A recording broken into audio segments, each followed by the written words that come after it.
KTN. Leaders across the political divide are now reacting to the shocking rise in fuel pump prices, with a growing concern over the impact on the cost of living for millions of Kenyans. The latest adjustment has triggered fresh debate over taxation, levies and government policy, with some leaders arguing that the burden on consumer has become unsustainable.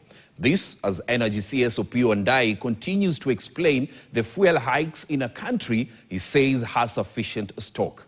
Grace Nganga with more.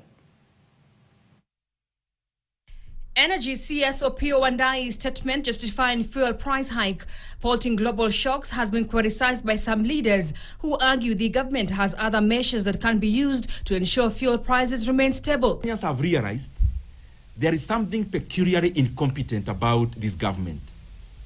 But it would not hit us as hard as it has done if we were diligent with the use of our resources. Wandayi argues that the ongoing geopolitical tensions have strongly disrupted global energy supply chain, causing a hiking in the price. But critics say the continued increase in pump prices is no longer about global oil prices, but about taxes and levies imposed by the government. We have a choice to make as a country. Either we spend a little more money in terms of waivers and subsidies, and then we protect the economy going forward in the medium and long term, or then we become laissez-faire and we have a price to pay dearly. And although Wandayi is continuously praising the G2G framework, which he says has shielded Kenyans from a more insane hike in fuel, Nyoro terms it a total scam. G2G arrangement is a kiosk for senior government officials. The same people you see claiming to reduce this or that are the same people who are the owners of G2G. Na hao watu hao peke yao ndio wameenda Turukana. Ile mafuta tulikuwa tunafikiria ni ya kufaidi watu wa Turukana na wa Kenya, pia huko wameenda na wakaiba yote, wakanyakua.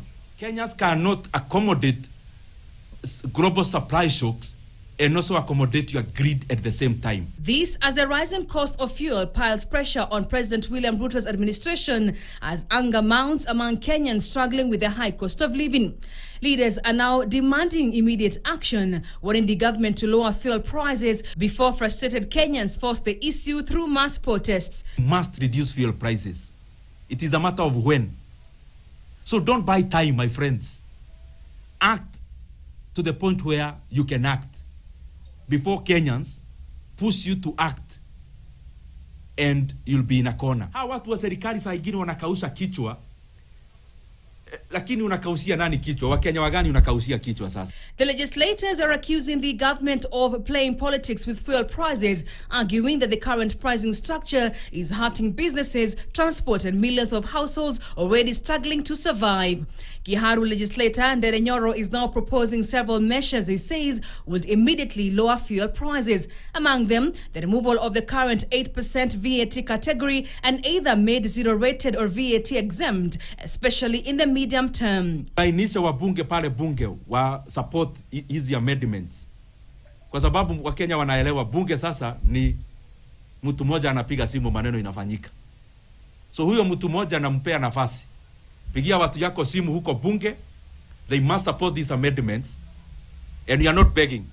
With public frustrations over the cost of living continuing to rise, fuel prices are once again shaping up to become a major political battleground for President Ruto's administration. For now, the debate over who is responsible for Kenya's fuel crisis, global markets or government policy continues to intensify.